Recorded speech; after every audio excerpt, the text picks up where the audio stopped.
এক পর্যায়ে আমি গলার দড়ি দিয়ে দিলাম। আসলেই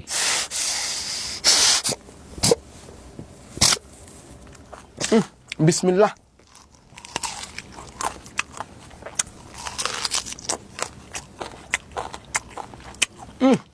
সেই স্বাদ, কি স্বাদ লাগতেছে আমার কাছে, এত স্বাদ লাগতেছে কে দাদা এই ফল।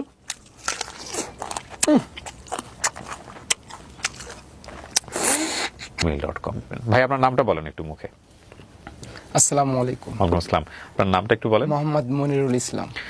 মনিরুল ইসলাম। মনিরুল ইসলামকে তো আসলে মনিরুল ইসলাম নামে অনেকে নাই বা চিনবেন, কিন্তু তাকে চেনা যায় হচ্ছে সেই স্বাদ নামে, রাইট? এবং আমি দেখতাম যে মানুষ খাওয়া দিয়েও ভাইরাল হয়ে যায়, খুব মজা করে খায়। লাস্ট আমি একটা ভিডিও দেখলাম তার, সেটা হচ্ছে, এটা আমাদের এলাকায় বলে ছাইতেনের গোটা, যেগুলো আসলে কেউ খাইতো না। আমি দেখতাম আমরা ওগুলো গাছগুলা বড় হয়ে গেলে কেটে কেটে আমরা লাকড়ি হিসেবে ইউজ করতাম। তো এই ছাতেনের গোটাতে আমরা ছোটবেলায় খেলতাম। আমাদের আঞ্চলিক ভাষা, বগুড়ার আঞ্চলিক যারা আছেন তারা হয়তো বুঝবে, ছাতেন গাছ অনেক বড় বড় হয় এবং এই গোটাগুলো পড়ে থাকতো। সকালবেলা আমরা এগুলো কুড়াই করে এসে খেলতাম এবং ওগুলোতে অনেক সময় আমরা গাড়িও বানাতাম, ছোট ছোট গাড়ি বানাতাম এগুলো দিয়ে। তো সেটা দেখলাম সেই গোটাটা সে খুব মজা করে খাচ্ছে। তো আমার খুব স্বাদ ছিল, সেই স্বাদ ছিল, কঠিন স্বাদ ছিল। কঠিন স্বাদের লোকটাকে আজকে আমি নিয়ে বসেছি, and this show is for me actually. আমার খুব কোয়েরি ওনার সম্পর্কে জানার জন্য। সো আজকে আমরা গল্প করবো। মনির ভাই, আপনার বয়স কত? 28-29 এরকম। 28-29। জন্ম জেলা? জন্ম নাটোর জেলা। আপনি কি নাটোর থেকে আসছেন? জি। শুরু করেন মনির ভাই, একেবারে শৈশব থেকে আমাকে একটু জানান, কি গল্প আপনার শুনি। খুব ছোট, আমি তো বুদ্ধি হয়েছে আমার নানির কাছে। জি। আমার বাবার বাড়ি থেকে একদম পাতাল কোলে করে নিয়ে আসছিল। আপনার মা? না, নানি। আচ্ছা। নানি নিয়ে আসছিল। আর মা, ওই টাইমে তো আমার তো জ্ঞান বুদ্ধি নাই, মানে আমার তো বুদ্ধি হওয়ার পরে পড়ায় অনেক পরেই আর কি মা বাবার অনেক দ্রুত আমি শুনতে পাই, যখন জ্ঞান বুদ্ধি আমার হয়ে গেছে। বাপ মায়ের মধ্যে সম্পর্ক ভালো ছিল না? না, ভালো ছিল না। আচ্ছা। নানি হচ্ছে মানুষের বাড়িতে খেতা সেলাই করি, তা বাদে ওই যে আগে তো নর্মাল ডেলিভারিটা বেশি ছিল, আমার নানি এই কাজগুলো, দায়ী যেটাকে বলে, হ্যাঁ জি, এই কাজগুলো করে যেটা আর কি খুশি মনে যারা দিত, যা ওটা নিয়ে আমি আর নানি আর কি খাইতাম। আপনাদের পরিবারে আপনি আর আপনার নানি ছিলেন? নানি, আমার মামারা হচ্ছে 4টা, হ্যাঁ, আর আমার মা বোন দিয়ে 3টা, মোট 7 জন পরিবারের। একজন বিয়ে শাদী করে এক জায়গায় সেটেল হয়ে গেছে, ওই স্কুলে ভর্তি করে দিল। যখন একটু বড় হয়ে গেলাম, খুব ওই যে মানুষের বাড়ি খেতা সেলাই করেছে, আমাকে নিয়ে যাইতো, ওই খেতার পর শুয়াই থাকি, খেতা সেলাই করে সারাদিন। পরে এখন 1 কেজি চাউল হোক আর আধ কেজি আটা হোক, হাফ কেজি আটা হোক, এগুলা নিয়ে আসি, বাড়িতে আসি, রান্না বান্না করে তারপরে নানি আর আমি একসাথে খাওয়া দাওয়া করে উঠতাম। এরকম করে দিন আর কি পার করতে করতে একটু বড় হয়ে গেলাম। বড় হয়ে যাওয়ার পরে আমার 1 থেকে 2 পর্যন্ত, 2-এ আমাকে ভর্তি ফিস ধরেছে 10 টাকা। ওই টাইমে আপনার ওই যে খেসারি, যেটা ওই যে কালাই বলে, ডাল, ওটাকে তো আগে গরু দিয়ে আর কি মলন দিত, মলন দিয়ে সারি এটা বাতাসে কুলা দিয়া ধরি উড়াতে হইতো। এই উড়ানোর সময় আমি যা নানির কাছে জেস ধরেছি যে নানি, আমার ক্লাস 2-এ উঠেছি, আমার 10 টাকা পরীক্ষা ফিস লাগবে, তাড়াতাড়ি দাও। এখন তো নানির তো মাথা নষ্ট হয়ে আছে, সারাদিন কাজ কাম, আমি দুপুরবেলা এসে টাকা চাচ্ছি, আর মাস্টারও তো ওই 10 টাকা পরীক্ষা ফিস না দিলে আমাকে ক্লাস 2-এ ভর্তি করে দিবিলে। সে পরবর্তীতে নানির কাছে সেই রকম জেস ধরেছি, কালার মধ্যে গড়াগড়ি পাচ্ছি, নানি আমাকে 10 টাকা দিয়ে লাগবে, তাছাড়া আমার ভর্তি হওয়া যাবে না, ভর্তি হইলি বিলা সারে। পরে দিশা মিশা না পায়, নানির সেই রকম একটা রাগ উঠলি, কঠিন একটা রাগ উঠলি। আমিও এতটা রাগ আমি দেখিনি নানি। এখন কষ্ট পায় এত রাগ নাকি না সারাদিন পরিশ্রম করেছে, অতটা বুঝি সারি নেই। পরে আচ্ছা তাকে আমাকে মারলি ওই খেসারির ভিতরেই, তে আমাকে এত মারা মারলো। এই বাড়ির পাশে আমার নানির বাড়ির মাত্র 10 ধাপ দিলেই একটা গৃহস্থ বাড়ি, পড়ায় ওদের আর কি 350 বিঘা জমি, এরকম একটা গৃহস্থ, আমাদের দেশ গ্রামে যাদের একটু জমি বেশি থাকে তাদের গৃহস্থ বলে। গৃহস্থর মা আমাকে ওই মারা দেখে কোলে পিঠে কইলি চলে আসলাম এই বাড়িতে। তোর নানির কাছ থাকা লাগবি না, তুই হচ্ছে আমার বাড়িতে থাক, তুই লেখাপড়া তুই আমার বাড়ি থেকেই করবি। তাও 1-1.5 বছর ওরির বাড়িতে আমি থাকিছি, খাইছি। নানি খোঁজ খবর নিত না? নানি ওই যে এই বেলা ও বেলা আসতো, দেখে যেত। জি, যে কথা বলে আমাকে নানির কাছ থেকে নিয়ে আসলো, সেই কথার সাথে আর মিল পড়ল না। আমাকে লেখাপড়া শেখালো না, না শেখায়। আগে তো গৃহস্থ বাড়ি প্রায় 30টা 20টা 25টা করে গরু থাকতো। এই গরুগুলা আমার সম্পূর্ণ দায়িত্ব, খাওয়ানো দাওয়ানো, মাঠে নিয়ে যাওয়া। এই যে ইরি ধান কাটা পরে যে ইরি ধানের গাছ থেকে যাবার কুশি বাড়ায়, ওই কুশিগুলা গরু খাওয়ানোর জন্য আর কি মাঠে নিয়ে যেতে হইতো। আমাকে পরবর্তীতে নানি কাছে ইয়া করলো যে বছরে মনির 2টা প্যান্ট পাবে, হাফ প্যান্ট, 2টা হাফ প্যান্ট পাবে, আর হচ্ছে একটা গামছা পাবে, আর 2টি গেঞ্জি পাবে, আর 1 জোড়া স্যান্ডেল পাবি। এই আমার বছরে। এখন এই মাথা তো দিতে পারে, ওই মাথা তো দিতে পারে 1 বছর পর পর। আর খাওয়া দাওয়া ফ্রি, কোনো টাকা পয়সা না। এখন নানিও ভাবি চিন্তে দেখলি যে আসলে তো আমার একটু জুলুমি হয়ে গেছে সাওয়ালিয়া। আর আমার মামারা তো সবাই আর কি, কেউ ভ্যান চলায়, মানে যার যার সংসার তাই গোছাতেই মানে পেরাশনি, খুব হিমশিম খায় যায়। তার মানে ওই যে টাকা চাইছিলেন লেখাপড়ার জন্য, ওইটা ওই সময় লেখাপড়া বন্ধ হয়ে গেল। ওই সময় ক্লাস 2-এ ওঠার আগ দিয়েই আমার লাইফে আর লেখাপড়ার হলো না। আবার এই জায়গায় যে আমাকে লেখাপড়া করার যে একটা সুযোগ দিছিল, ওই জন্য আমিও একটু আইছিলাম যে আমাকে লেখাপড়ার পাশাপাশি আমাকে এই বাড়িতেই রাখবে। এই সুযোগে আসার পর যখন আমি একটু ভালো বুদ্ধি হয়ে গেল যে একটা গরু ছুটি যাচ্ছে, যে গরুটা আমার ধরে আনতে হবে, এটা গৃহস্থর বাড়ির গরু, তখন আমাকে কইলো যে লেখাপড়া আর হবে না, তুমি এগুলাই করো। একবার ওই বর্ষা মৌসুমে বছরে আমি একটা গামছা পাই। গামছাটা ওই ছোট মানুষ, সাঁতার তো জানি না, তো ওই গরুর ন্যাজ, মানে সবগুলা গরুকে আমি আগে পাঠাইতাম, আর একটা গরুকে আমি আটকায় রাখতাম। আপনি পার হইতেন। ওই যে গরুটা সভ্য, সেই গরুটার ন্যাজ ধরে রাখতাম। সুন্দরভাবে 1/2 কিলোমিটার পানি পার হয়ে যেতে হবে, একটা বিল পার হতে হবে, এই আধা ঘন্টায় ন্যাজ ধরে থাকতাম, কল কল কল কল করে চলে যাইতাম গরুর ন্যাজ ধরি। তো একবার গরুর ন্যাজ ধরি যাচ্ছি, পরে গামছাটা আমার গিটটা থেকে হারাই গেছে পানির ভিতরে, আর খুঁজি পাইলাম না। পরে ওই 1 বছর আমি আর গামছা পাইলাম না। আচ্ছা, যাই হোক, ওখানে বড় করে পরবর্তীতে আমাকে আর বেতন দিবেই না, প্রায় 5-6 বছর রানিং চলে, খালি পেট ভাতা খায় দেয়। আর ওই যে গরুর সাথে গরু হ্যাঁ, যখন যে সিজনের যে আবারটা, সেই আবারটা গরুর গাড়ি করে নিয়ে আসতে হইতো, আমার গরুর গাড়ি চালাইতে হইতো।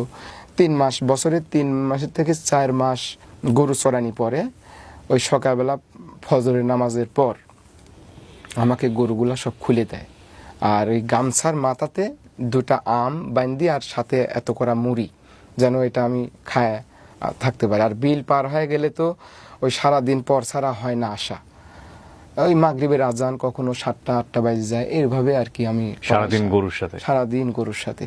সকালবেলা ভোরে পান্তা ভাত খায়া ওই 4 দুপুরকার জন্য 4 মুড়ি আর একটা আম হোক আর 2টা কাঁচা মরিচ হোক, এগুলো আমাকে বানিয়ে দিত, আমি যাই খাইতাম। আর পানি যখন খাওয়া লাগতো, ওই যে কাঁকড়ার গাড়ির ভিতরে শোলা দিয়ে চুষুক দিলে পানি উঠে আসতো, 1 হাত নিচে দুলে থাকে, ওই শোলা দিয়ে সারি চুষুক দিলে পানি উঠে চলে আসে। খুব সুবিধা ছিল, মানে পানির কোনো টেনশন নাই মাঠের ভিতরে। ইন্টারেস্টিং, খুব সুন্দর সিস্টেম ছিল।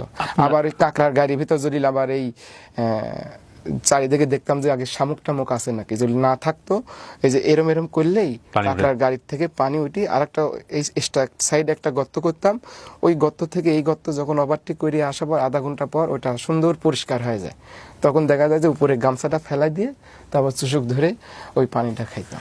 পানি নিয়ে যাওয়ার কোনো ব্যবস্থা ছিল না, কিভাবে নিবে? কারণ বিল পার হইতে হয়তো।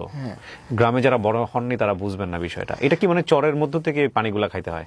এটা হচ্ছে ওই ইরি ধানের জমির ওই আইলের সাইড দিয়ে দেখা যাচ্ছে যে কাঁকড়া গর্ত করেছে, আবার নতুন পানি আসলে তো কাঁকড়ারও আনাগুনা বেড়ে যায়। কিভাবে একটু পানি বের করে খেতে হবে, এখান থেকে প্রায় 5 কিলোমিটার গেলে আমি একটা বাড়ি পাবো, এই এতখানি এই ধানের জমি পার হয়ে যাওয়া অনেক কষ্টকর। 5 দেখা যায় যে কিলোমিটার অনেক। ওই খালি পায়ে হাঁটতে হাঁটতে আপনার হচ্ছে ওই পায়ে ফোসা উঠি, চামড়া উঠে গেছে, শামুকে কখনো কাইটি ফাঁক হয়ে গেছে, ওখানে তেনারি বাঁধে রাখছি, কখনো রক্ত ঝরতেছে। এই অবস্থা নিয়ে তো ওই 5 কিলো যাওয়া সম্ভব না। তখন ওই বসে থেকে 3-4 জন বুদ্ধি করতাম কিভাবে খাওয়া যায় পানি। তখন কই যে কাঁকড়ার গাড়ি খোঁজ, কোনটা নতুন করছে, নতুন করলে তো মাটি নতুন তুলা দেখা যাবে, সেটাতে মাটিগুলা সম্পূর্ণ হেঁটাই দিয়ে এই যে বাকেটের মতন একটা সিস্টেম করতাম। তখন ওই কাঁকড়ার গাড়ি থেকে পানি উঠে আসতো। আবার দেখতাম যে কাঁকড়ার গাড়ির পানি কাছেই আছে কিন্তু পরিষ্কার আছে। তখন করতাম কি ওই সোলার দিয়ে, সোলার মাথাতে আবার গামছা, মানে এটা সেক না, ফিল্টার বানায় চুষক দিয়ে, এখন মানে যতখানি তৃষ্ণা আছে সেই তৃষ্ণা অনুযায়ী আর কি খাইতাম। এবার বুঝতে পারছেন যে ওর জন্য গামছাটা কতটা গুরুত্বপূর্ণ। কিন্তু ভাই আপনার বাবা মা কোথায় এই বয়স পর্যন্ত? আচ্ছা, এটা বলতেছি আর একটু ওই লাইনটা। আমাকে পেন দিত, 2টা হাফ পেন। আমার আবার ছোটবেলা খুব শখের ওই যে পকেটের নিচ দিয়া যে 2-3টা ঝুলপি থাকে, এই ঝুলপিওয়ালা পেনের আমার খুব শখ ছিল। তো এই ঝুলপিওয়ালা পেন আমাকে দিত। বর্ষা মৌসুমে কিন্তু এই আপনার মাঠ পর্যায়ে জমি, ফসলি জমিতে ওই আপনার যদি এক জায়গায় ছোট করে পা দেন, পাটা অটোমেটিক এই পানির কারণে আর পিছিলির কারণে একটু পাটা বড় হয়ে যাবে। আর বড় যখন হয়ে যায় তখন আমার এই যে নিচে প্যান্টটা মানে ছিঁড়ে যায়। তখন আমি বাড়িতে যাই, বলি যে প্যান্ট আমার ছিঁড়ে গেছে। তোর দৈনিক প্যান্ট ছিঁড়ে, তাহলে না তোকে এখানে মানে প্যান্টের শাড়ি কাপড় এখানে দোকান দিয়ে দিতে হইতো। তোর সব সময় প্যান্ট ছিঁড়ে। আমি ওদের বোঝাতে পারতাম না। আর প্যান্টটা যত সম্ভব আমাকে আরো কয়েকজন বলতো যে তোকে এই প্যান্ট কিনে দেয় মনে হয় এই গায়ের পোশাক, কিছু কাপড় বলে যে নরম কাপড়, ওই কাপড়ের প্যান্ট তো টিকবে না। 1 সপ্তাহ যায় না আমার প্যান্ট 2টা ছিঁড়ে যায়। অনেকেই আবার যারা একটু বড় লোক, প্রভাবশালী, যারা ওই কাজের লোক পায় না, নিজেরা গরু নিয়ে যায় মাঠে। গরু তো অবলা জাত, খাওয়াতেই হবে। তাহলে ওই গেলে দেখা যায় যে কয় যে যা আমার ছাওয়ালের 2টি প্যান্ট আছে, তোকে আমি দিব না। আমার লাইফের অর্ধেক জীবন আমি মানুষের ব্যবহার করা কাপড়ই পরেছি, ওখানে তো আমাকে ওই মানে যতদিন রাখবে তাও ওই পেট ভাতাই থাকবে, মানে 1 টাকাও দিবে না। পরবর্তীতে নানি রাগি গেল যে এত কয় বছর হলে আপনি বাড়ি থাকে, খালি পেটে আর ভাতরে কাপড়টাও ওইভাবে দেন না, তাহলে আমার নাতিটাকে ওইভাবে রাখ বলে আপনার কাছে। সম্পর্কে একটা ভাবি, মানে ওই ভাই হচ্ছে সরকারি চাকরি করে। ওই ভাই বলল যে 1000 টাকা মাসে দিবনি, বছরে 1000 টাকা দিবনি। তে বললো বছরে 1 বছর পরে 1000 টাকা, তাই কি হয়? ওই ছেলেটার কি ভবিষ্যৎ নাই? ওই ছেলেটা কি করে খাবে ভবিষ্যতে? 1000 টাকা বছরে, এই 5-7 বছর তো আপনি এমনি রাখলেন, তাহলে আপনার কি কোনো লাভ হয় না এখানে? তখন কোসে এরই উপরে আমি পারবো না নি। ঠিক আছে, 1500 টাকা আর কি কমপ্লিট করা হলি বছরে 1500 টাকা। 1500 টাকা করে মনে হয় 2 বছর থাকা হয় আবার পৃষ্ঠা। তারপরে আর বেতন বাড়াবে না। আমাকে নানি সময় যখন ভালো লাগতো না তখন নানির কাছে আমি যাইতাম। পাশাপাশি তো 1 মিনিট লাগে নানির বাড়ি যেতে। নানির কাছে আমি জিজ্ঞাসা করতাম আমার মা বাবা কো। হ্যাঁ, ওই তার ছোটবেলাও আমাকে যেভাবে বলেছে, এই রানিং অবস্থায় মরার আগ পর্যন্ত আমাকে বলেছে যে আমার মা নাকি আর কি চাকরি করতো, আব্বা কৃষিকাজ করতো। এক পর্যায়ে মা বাবার ভিতরে একটা ছেঁড়াছেড়ি হয়ে যায়। যাওয়ার পরে এখন চট্টগ্রাম বাদুরতলা না কি একটা জায়গা ছিল বলে নাকি, বলতে পারবো না, সেই জায়গাতে নাকি মা চাকরি করতে চলে যায়। তারপরে যাওয়ার পরে আর ওখান থেকে আর কি চিঠির আর উত্তর পায় না। তো সবাই আর কি, আমার নানিরা, পাড়া প্রতিবেশী সবাই আর কি জানতো যে মারা গেছে, সবাই জানতো, আমিও জানতাম। আমিও ওই যে বিভিন্ন জায়গায় আমাকে যখন বলতো মা বাবা আছে নাকি, আমি বলতাম যে মারা গেছে। আমি যা শুনেছি তাই বলেছি। বেলকুচি একটা খালার বাড়ি, আসা যাওয়া করতাম। করতে করতে ওই বাড়িতে আমি যে গৃহস্থ বাড়ি যে থাকতাম, থাকা অবস্থায় নানিটা মারা যায়। নানিটা আমার কুল করে দিয়ে যেতে পারে নাই। আমি তো এখন ভাষ্যমান হয়ে গেলাম। বাপেরও খবর জানেন না? বাপের খবর ওইভাবে জানা নাই। আর বাপের বাড়ি তো আমার যাওয়া নাই, যেহেতু নানি আমাকে লিয়ে আসে, তারপরে বাপের বাড়ি আমার যাওয়া নাই। বাপের বাড়ি হচ্ছে আপনার আমার নানির বাড়ি থেকে 7 কিলোমিটার দূরত্ব। আমি এখন অথই সাগরে পড়ে গেলাম, আমি কি করব? আমি এখন খালি ভাবি যে আমার মাথা পর তো কিছু নাই। আমাকে বেলকুচের খালা নিয়ে আসে, আমাকে একটা চাকরি দিবে ঢাকা শহরে। তাহলে কি করতে হবে, ওরির বাড়ির যে টিলার আছে ওই টিলারটা আমার চলাতে হবে। তো ওই জায়গায় আমি 4 বছর থাকি। আজ চাকরি দিবে, কাল চাকরি দিবে, এই তো ভাই আসতেছে, আসলে আপনার সাথে কথা বলবে। তে 4 বছর পরে ওই যে আমাকে চাকরি দিচ্ছে তার খালাতো বোন জামাই এই ঢাকাতেই থাকে। ওই অ্যাপার্টমেন্ট যে পাইলিং থেকে শুরু করি যে একটা বিল্ডিং তৈরি হয়, সেই বিল্ডিংয়ের মানে ওই রড আসতেছে, সিমেন্ট আসতেছে, ওগুলা দেখাশোনা এবং খাতাতে একটু এন্টিমেন্ট এগুলা করা লাগে। আর আমাকে চাকরি দিচ্ছে কি, যে ওই যে অ্যাপার্টমেন্টটা যে হচ্ছে ওই অ্যাপার্টমেন্টের ওই কলমে বা ইট গাঁথনি হয়ে গেলে আমার ওই পানি দিতে হবে। তিন বেলা আমার ওই পানি দিতে হবে।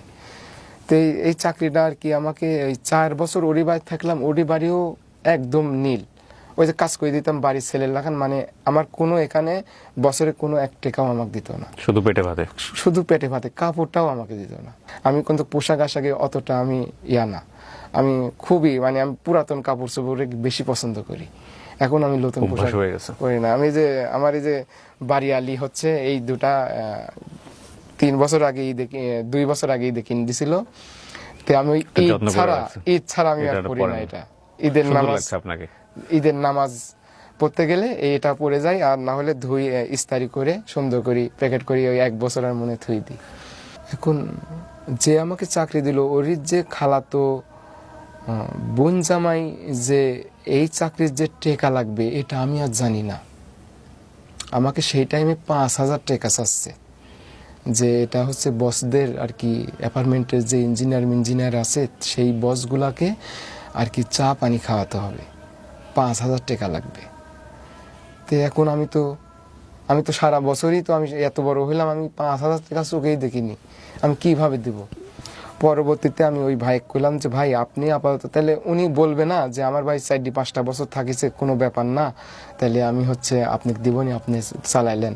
সেটা না বলি, তাহলে বলতেছে যে মনির তাহলে তুমি হচ্ছে আমি দিয়ে দিচ্ছি, তুমি বেতন পাইলে, আমার বেতনও হচ্ছে 5,000 টাকা, 4,500 টাকা, 500 টাকা আর কি ওর চা খাওয়ার জন্য এক্সট্রা করে দিতে হবে। আমাকে জেনুইন দিবে 4,500, আর 500 টাকা ওই মাসে মাসে ওরিকে দিতে হবে। 3 মাস কাজ করার পর ওটা করি সারি আমার টাইফয়েড জ্বর আসে। পরে আবার খালার বাড়ি চলে গেলাম। ওখানে প্রায় আমার 2-2.5 বছর ওখানে থাকা হয়। থাকি সারি ওখানে আমার ড্রাইভিংটা অটোমেটিক শেখা হয়, ড্রাইভিং শেখা হয়ে যায়। যে আমাকে ড্রাইভিং শেখালো সেই মামাই আমাকে স্পট ইনফুটের গাড়ি প্রায় 3 বছর পরে আমাকে গাড়ি দিল, স্পট ইনফুটের গার্মেন্টসের গাড়ি। হেল্পারবিহীন গাড়ি চালাচ্ছি, একটা বড় গাড়ি, হেল্পারবিহীন গাড়ি চালানো খুব রিস্ক। একটা চাকা যদি লিক হয়ে যায়, একটা চাকা যদি বাস্ট হয়ে যায়, দুজনের সহযোগিতা লাগে, সেখানে একলা হয় না। সেইভাবেই একটা আল্লাহর রহমতে নতুন একটা গাড়ি পেলাম। আমাকে আমার আত্মীয় স্বজন সবাই ভবিষ্যৎ দেখাচ্ছে, তোর প্রচুর পরিমাণে টাকা পয়সা কামাই করতে হবে, পরিশ্রম করতে হবে, তোর ঘর নাই বাড়ি নাই, আমরাই তোরে করে দিব।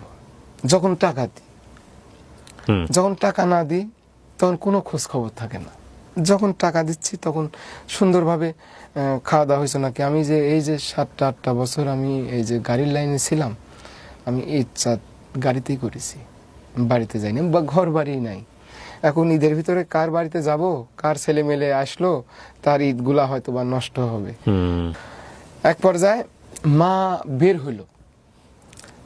বের হইল গুলশন সাইডনগর এলাকা থেকে হঠাৎ করে। আসলে আমি জন্মের পরে আমি মায়ের দেখি নাই, চেহারাও মনে নাই।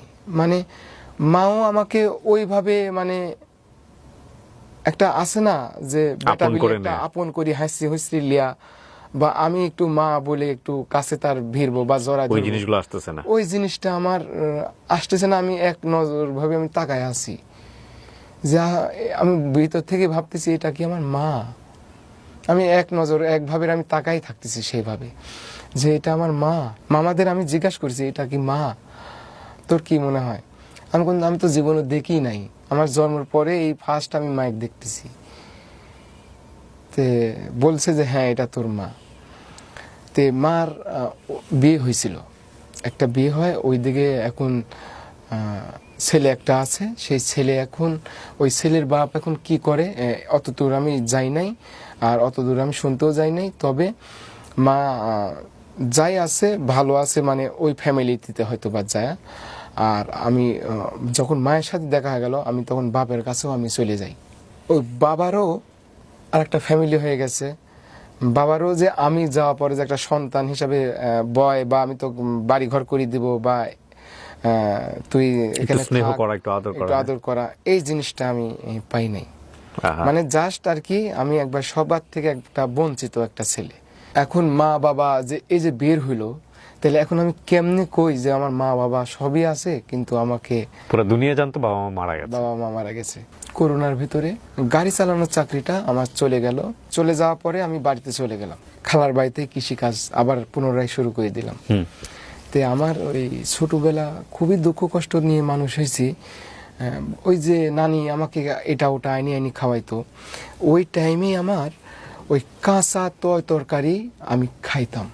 কি বলেন? সেই রকম ভাবে খাইতাম পেটের ক্ষুধায়, মানে জড়ো সড়ো, মানে আমার পারতেছি না যে আমি মরি যাই, অস্থিরতা ভাত করতো। তখন কি করতাম, ওই নানি এই বাড়ি থেকে সিম, ও বাড়ি থেকে আনাজ, ও বাড়ি থেকে ধুমা, ও বাড়ি থেকে করলা আনি বাড়িতে রাখতো, রান্নার সময় দিতাম না, আমি লিয়া খাইতাম। তে এই তিতো যদিও লাগতো, যখন পেটটা ভরে যাইতো তখন অনুভূতি করতাম যে আমার এটা কইলি খেলাম তিতো লাগিছে, তার আগে আমার কাছে আর ভিতরে আমার কিছুই লাগে নাই। আপনি কি কথাটা বুঝতে পারছেন? ক্ষুধা কত মারাত্মক হইতে পারে।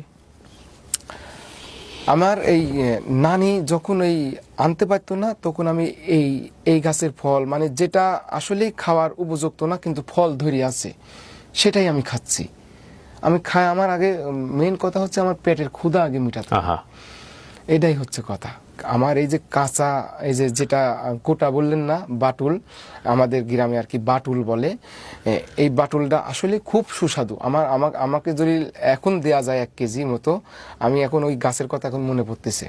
রোজা ছিলাম সারা, কেউ তো খায় না এগুলা। না, কেউ খায় না। গরু ছাগলে খায় এগুলা, গরু ছাগলও খায় না। গরু ছাগল না, গরু ছাগল। আপনি খাইতেন এগুলা ছোটবেলায়? আমি ছোটবেলা সেভাবে, এটা অনেকেই জানতো না, আমি এটা সেইভাবে খাইতাম। খায়া আমি একদম একবারে সর্দি হয়ে গেলাম। সর্দি বলতে যে আমার কাছে একদম ইজি হয়ে গেল, মানে ধুমা কন, কল্লি কন, কচু কন, এমনকি কচুও খাইছি আমি। ওই যে যেটা বড় ফ্যান কচু বলে অনেকে, আমাদের ওইদিকে মান কচু বলে। আমি লাস্টে মান কচু খাইছি। মান কচু খায়া, মান কচুটা খাই, এই শাকসবজির ভিতরে আমার এই খাদ্য নালীটা আর কি প্রায় 15 দিন আমি ভাত খাইতে পারি না। ওই আপনার হচ্ছে সব জায়গায় জিম দিয়ে গেছে, সম্পূর্ণ ছিলে গেছে, ভিতরে ঘা হয়ে গেছে। ভিতরে ঘা হয়ে যাওয়ার পরে আমি খাইতে পারিনি।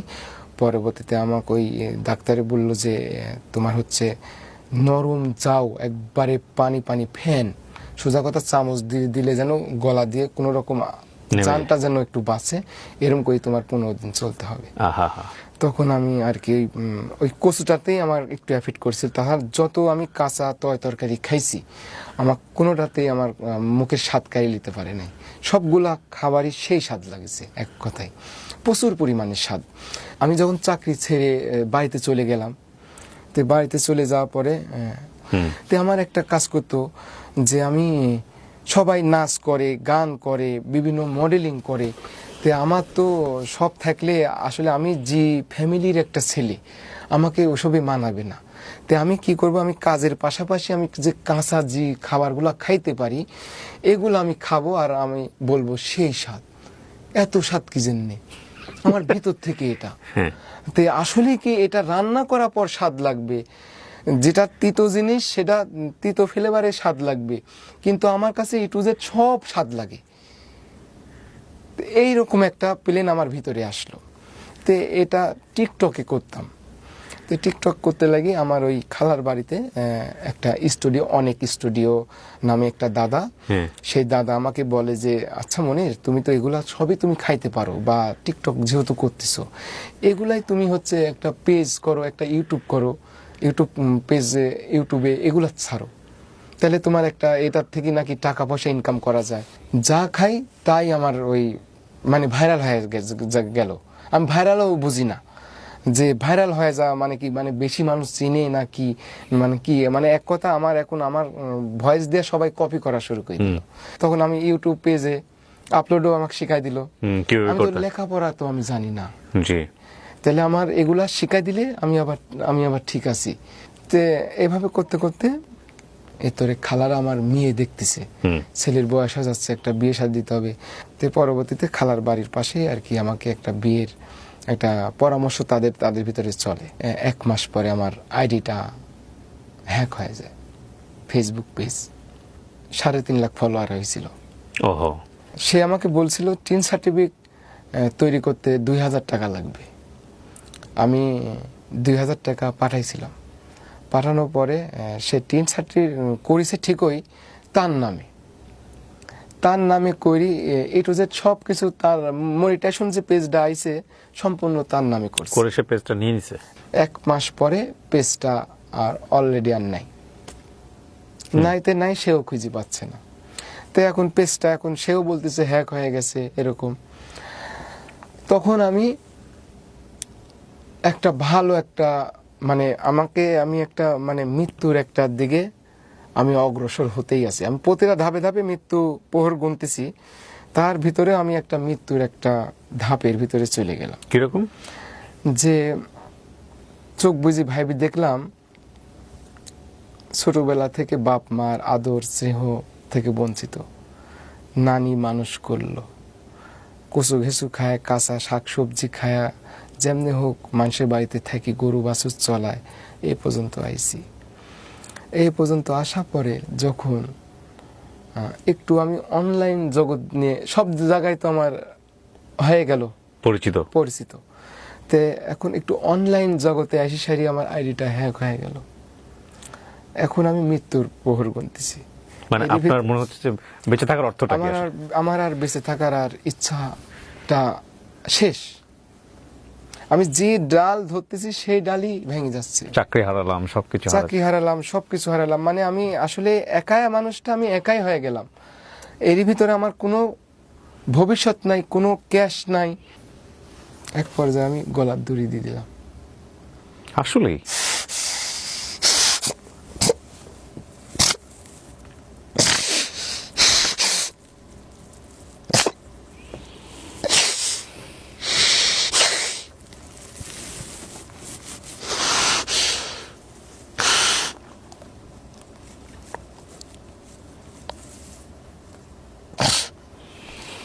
আমরা শুধু মানুষদের অল্প কিছু জানি, ভেতরের গল্পটা কি জানি।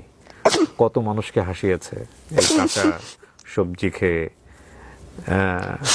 কচু ঘেঁচু খেয়ে, কিন্তু এটার পেছনের স্টোরিটা কি আমরা জানি? যেটা দেখে আমরা অবাক হই, যেটা দেখে আমরা মিলিয়ন মিলিয়ন মানুষকে চিনেছি, সেটার বিহাইন্ড দ্য স্টোরিটা কি আমরা জানি?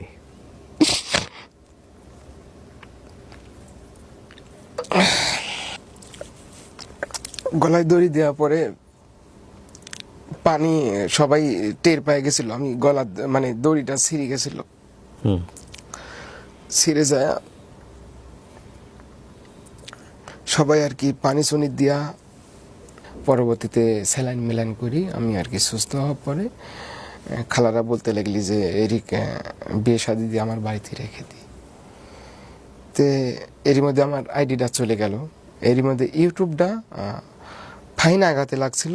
তো আমি তো 4-5 মাস হলে আর ভিডিও আপলোড করি না, ইউটিউবটা ড্যামেজ হয়ে যায়। একবার ড্যামেজ হওয়ার পরে এর ভিতরে আমাকে ইউটিউব থেকে একটা প্লে বাটন আমার চাচুর মাধ্যম দিয়ে আমাকে নিয়ে আসি দিছে, আমার মোবাইল নাম্বার দিয়ে।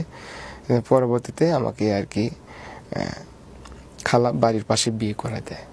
বিয়ে করার পরে একটা পুরুষ মানুষের আর একটা লাইফ চলে গেল। অবিবাহিতদের বোঝানো যাবে না। মায়ের বোন খালা আসলে মায়ের মতন হয় না, যদিও মায়ের আদর চেয়েও পাই নাই। অনেকেরই মা বাবা যখন ছেলে সন্তানের আদর করে, আমি তো দেখি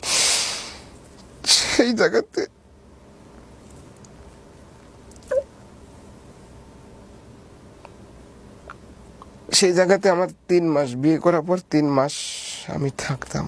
3 মাস খালার বাড়িতে থাকার পরে আমি এই যে মামাতো ভাই দুবাই ছিল, 2 বছর 2.5 বছর দুবাই ছিল। তাকে আমি সব কথা খুলে কই, তা সে তখন আমাকে বলে যে আমার বাড়িতে একটা সাবরা ঘর তুলো। তখন তার বাড়িতে একটা সাবলা ঘর তুলে বৌলি আমি সেখানে চলে যাই। এই ছাপড়া ঘরের ভিডিও আপনি কিছুদিন আগে দিয়েছেন, এটাই সেই ছাপড়া ঘর? জি, চারপাশে জঙ্গল হয়ে আছে, মাঝখানে জি ওই সাবরা ঘরেই থাকি। আল্লাহ আমাকে একটা কন্যা সন্তান দিছে। শ্বশুর শাশুড়ি আমাকে যথেষ্ট পরিমাণে ভালোবাসা দেয়, আমাকে বলে টেনশন করেন না, আল্লাহ ভরসা, একদিন হবে, আজ নাই কি হয়েছে, একদিন হবে। আপনি কি করেন এখন? এখন আমি ওই 1 বিঘি সম্পত্তিতে আমি আবাদ করি। 1 বিঘা জমিটাকে আপনার নিজের? এটা হচ্ছে কটের জমি। না, আপনি ইয়ে করে নিছেন, খাই খালাসি বলে এটা, খাই খালাসি নাকি? মানে এটা খাই খালাস না, মানে ওই জমি আলাকে আমি টাকা দিছি, 2 লাখ টাকা দিছি। আপনি জমি দিন রিটার্ন দিবেন, টাকা রিটার্ন দিয়ে দিবেন? যেদিন জমি না, উনার যখন মানে 1 বছরের আগে তো দিতে পারবেই না, 2, 4, 5 বছর যখন উনার হাতে অবস্থা বুঝে যখন টাকা হবে আমাকে ওই টাকাটা দিয়ে দিবে, তখন জমিটা দিয়ে দিবে, তার জমিটা হয়ে যাবে। এই আপনার সম্বল, এই একটা সম্পদ। আর হচ্ছে এই যখন নিজের কাজ না থাকে আমি মানুষের গৃহস্থ বাড়িতে কাজ করি। মানে এখনো আপনার সেই, যেটাকে আমরা বলি কামলা খাটা, জি, কাজ করে এইভাবে চলি। সারা দিন শেষে মেয়েটাকে একটু যতখানি কোলে পিঠে রাখা যায় সেটা করি। সব মিলেই মানুষের বাড়ি এখন ওই যে এখান থেকে যেই মনে করেন যে কালকে পাট তোলা কাজ করব, পাট কাটা, এখন দেশ গ্রামে প্রচুর কাজ লেগে গেছে। আপনার ফেসবুকের কি অবস্থা?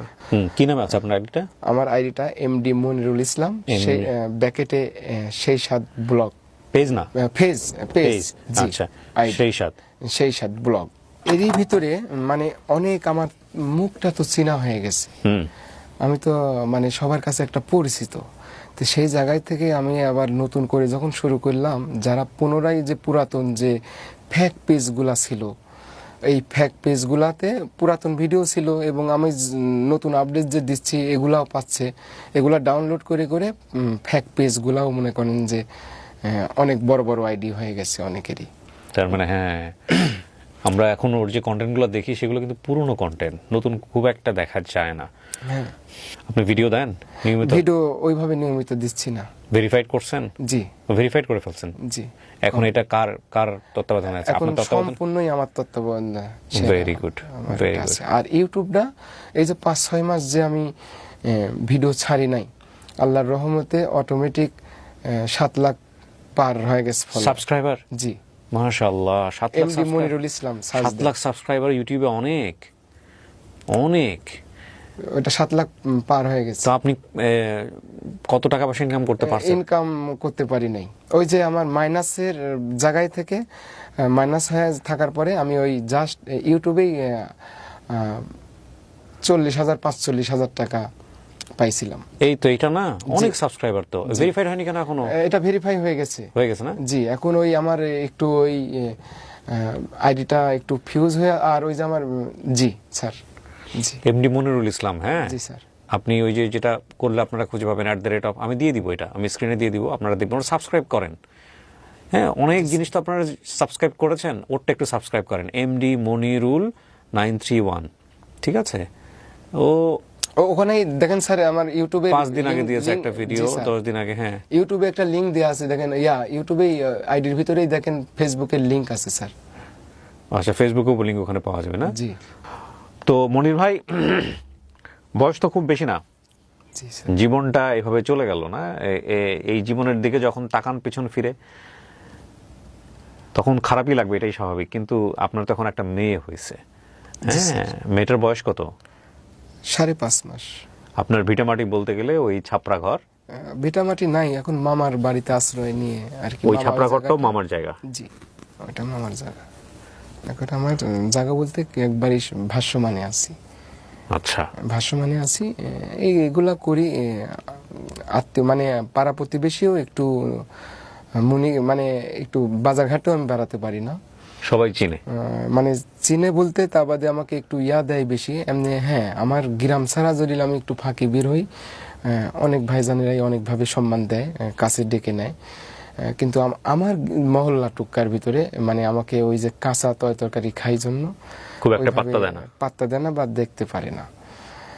ওই জায়গাতে একটু আমার মন খারাপ লাগে। সেই জায়গাতে আমি কি করি, আমার জরুরি একটা বাজারে না যায়, না আনার মতন না থাকা পড়লে আমি আর বাজারে যাই না। আমি হাসি মুখ এটাই দেখাতে চাই এগুলা খায়া, যে আমি পুরাতন চিঠিটাকে আমি ধরে রাখতে চাই, যেটা খায় আমি বেঁচে আছি। এমনও দিন গেছে, আমি বৃষ্টি হচ্ছে ঝিমঝিম করে, খেরের পালার তলে, পোয়াল পালার তলে আমি ঢুকে আমি রাত পার করেছি। এমনও দিন গেছে, নানি আমাকে একটা বাটি ধরায় রাখিছে, টিনের ছাবড়া দিয়ে পানি পড়তেছে, আমি বাটিটা ধরে রাখিছি, পানি পড়তে পড়তে পড়তে পড়তে পড়তে ওইভাবেই ঘুম পাচ্তেছি, ওইভাবে ঝিমতেছি। এরকম দিনগুলা অ্যাভেলেবল গেছে। প্রচুর কষ্ট করি এই পর্যন্ত আজ আইছি। একটা জাগে যে আমার মেয়েটাকে যেন আমার মতো না হয়, বাপ মা বিহীন যেন বড় না হতে হয়, কারো যেন লাত্তি উষ্টা খেয়ে যেন বড় না হতে হয়। এই জিনিসটাকে আমি বেশিরভাগ সামনের দিকে ফলো করতেছি। আমার মেয়েটা একটা ভালো একটু লেখাপড়া শেখাবো, ভালো পদ্মাশীল করব। অনেক দোয়া, আল্লাহ আপনার ইচ্ছা কবুল করুক। আমাকে জাস্ট একটু বলেন তো, আপনি ভিডিওটা কি দিয়ে করেন? আমি ভিডিও ফোন দিয়ে করি স্যার। কি ফোন আপনার? Realme Z10 U2। ও, খালি জাস্ট আমি কই যে আমি খালি আমার ফেসটাকে খালি ধরবা, আমি বোঝাই দিই সারি, সে ধরে। ধরার পর 1 মিনিট বা 1.5 মিনিট ভিডিওটা করলাম, খাইলাম, পেটটাও ভরলো। এখন তো আমি বোঝাতে পারতেছি না যে আমার পেটে খিদা। আমি খাইলাম। দেখা যাচ্ছে যে আমি 1 মাস পর 25 কেজি চাউলের বস্তা কিনি।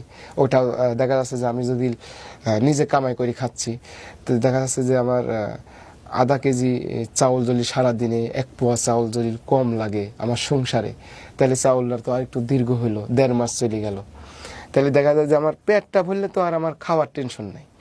তাই আমার খাওয়াটাও হচ্ছে, একটু আনন্দও দিচ্ছি, চাউলটাও কম লাগতেছে, আমার সংসারে একটু খরচটা কম হচ্ছে, তরকারি একটু কম লাগতেছে।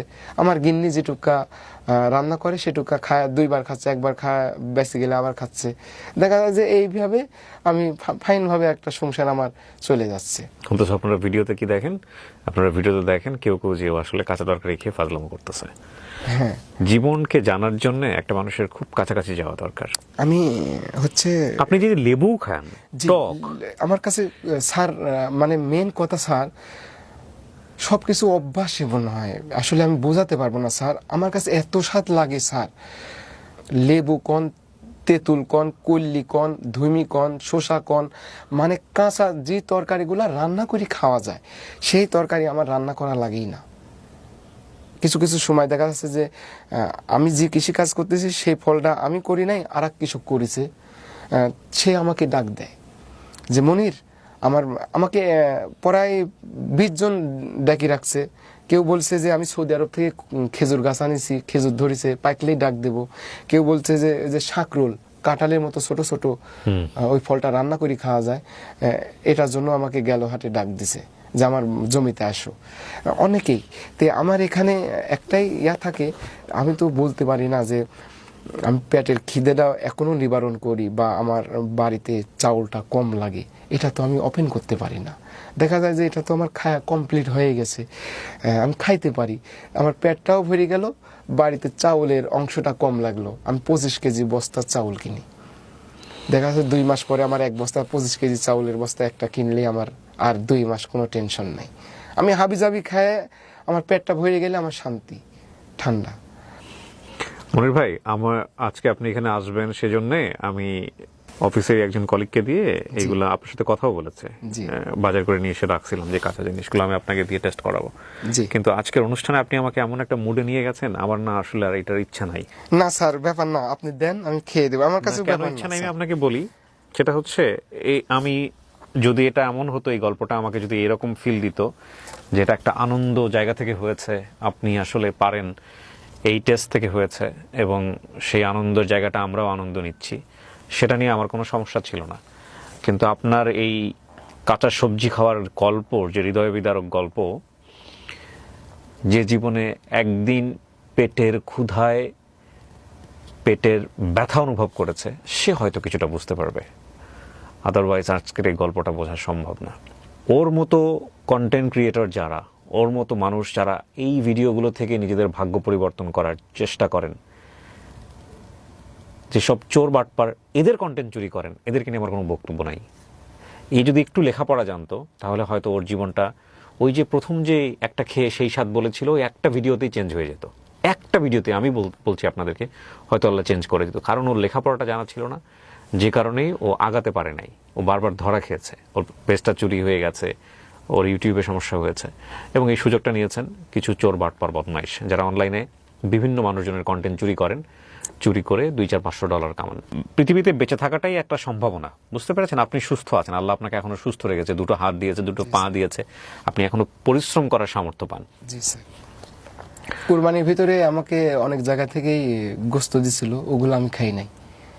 এটা কাঁচা মাংস খাওয়ার জন্য না, তাহলে এটা রান্না করে আমাকে দিছিল, হ্যাঁ, মানে রান্না করে খাওয়ার জন্য, মানে ওইভাবে দিছে যে এলাকার পাড়া প্রতিবেশী কুরবানি দিতে পারি নাই, বা মামার বাড়িতে খান নাই কেন? খাবেন তো অবশ্যই। এটা আমি আবার বুদ্ধি করে, আমি তো পরিশ্রম করতে পারি, আপনি এগুলো মানুষকে দিয়ে দিয়েছেন। এগুলা আবার যেগুলা বাড়ি পুরাইছি, যারা বৃদ্ধ অচল, এগুলো আমি আবার দিয়ে দিছি। দেখেন, আমি একটা জিনিস বুঝি, মানুষের বেঁচে থাকতে না অনেক কিছুর প্রয়োজন হয় না। আপনি ধরেন আজকে অঢেল সম্পত্তির মালিক হলেন, কিন্তু আল্লাহ আপনাকে এমন একটা অসুখ দিয়ে দিল, জি স্যার, তাই না? এটাও তো একটা কথা। আপনার ঘরে বাচ্চা আছে এবং আপনার জীবনে আল্লাহ বেঁচে থাকার জন্য উপযুক্ত সময়ে কিন্তু একটা সিদ্ধান্ত দিয়ে দিয়েছে আপনাকে বেঁচে থাকতে হবে, এবং শত কষ্টের মাঝে হয়তো একটা সম্ভাবনা সামনে নিশ্চয়ই আল্লাহ তার করাই দিবে। ঠিক আছে, এই হচ্ছে বিষয়, এবং কখনোই হতাশ হওয়া যাবে না। তো প্রিয় দর্শক এবং শ্রোতা, আজকে মনির ভাইয়ের গল্প আমাদেরকে শুধু একটা জিনিসই শেখালো, সেটা হলো ওই যে একটা গুরুজনের একটা কথা বলে না, যে মুদ্রার এ পিঠ এবং ও পিঠ।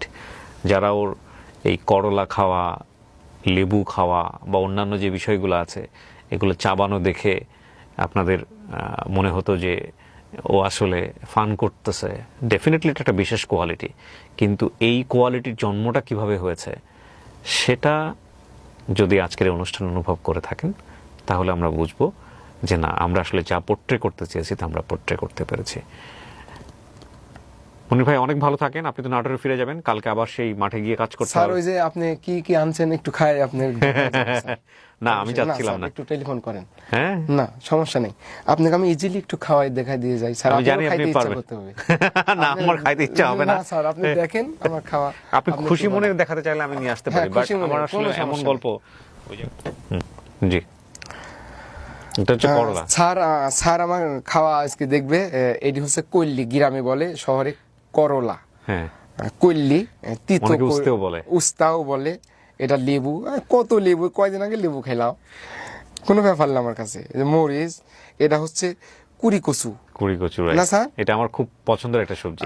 আমি কালকে রাতে কুড়ি কচি ভর্তা দিয়েই আর কি আমি সেই কুড়ি কচু ভর্তাটা এগুলো খুব ভালো লাগে আমার কাছে, কুড়ি কচু খুব পছন্দের, খুব ভালো লাগে। স্যার শুরু করি তাহলে? জি বিসমিল্লাহ। জি স্যার, বিসমিল্লাহ বিসমিল্লাহ।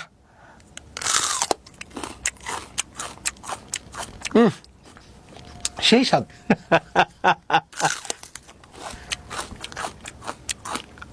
কি সুন্দর স্বাদ লাগছে, এত স্বাদ কে?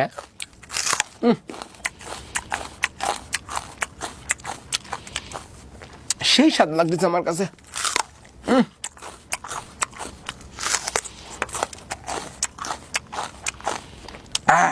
কি সুন্দর স্বাদ লাগতেছে আমার কাছে, এত স্বাদ লাগতেছে কে দাদা?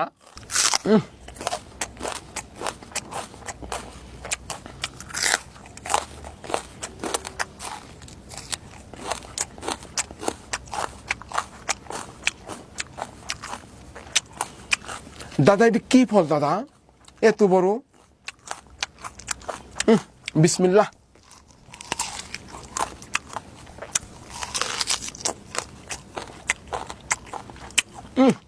সেই স্বাদ, কি স্বাদ লাগতেছে আমার কাছে, এত স্বাদ লাগতেছে কে দাদা এই ফল? কি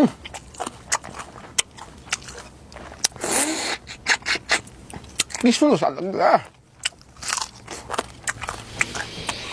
আমার এই বেশি ফল লাগতো না, কাঁচা 4-5টা ফল খালি আর আমার সারাদিন কোনো টেনশন নাই।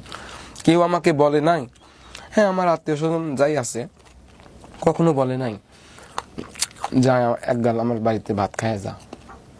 এখন পেটের ক্ষুধায় আমি কি করব, স্যার? ওই টাইমে আমি এগুলা বেছে নিয়েছিলাম। স্যার আমার তো ইফতার করার পরে ফল ফুল দিয়ে ইফতার করাইছেন, পেট ভরে গেছে, এগুলি খায় একবারে পেট ভরে গেল, আর কিছু খাওয়া লাগবে না স্যার। যখন রেকর্ডটা হয়েছে ও আসলে আপনারা জানেন হয়তো পবিত্র আশুরার যে নফল রোজা, সেই রোজা রাখছে, 10ই মুহররমের যে রোজা।